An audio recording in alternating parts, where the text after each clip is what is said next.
সেটা বললাম কখন? কোথায় আছো তুমি? বের হব, রেডি হচ্ছি। আমি কি বিরক্ত করছি? না না, তা হবে কেন? আসলে মনে হচ্ছে যেন। দেশে ফিরলে কবে?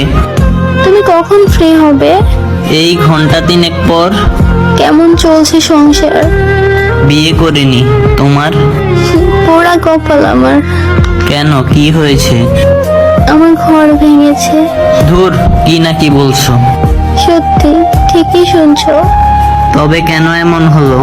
কাল দেখা করে চলো। সে না হয় করলাম। এখন তবে রাখলাম। রাখি, তুমি এসএমএস দিবে বলে আমি অনলাইনে থাকি, তুমি আসবে বলে আমি পথের দিকে চাইয়া থাকি, একটা বারও ভাবি নাই তুমি আমায় দেবে ফাঁকি। কাউকে বেশি মূল্য দিলে নিজের মূল্যটাও কমে যায়, এটাই বাস্তব।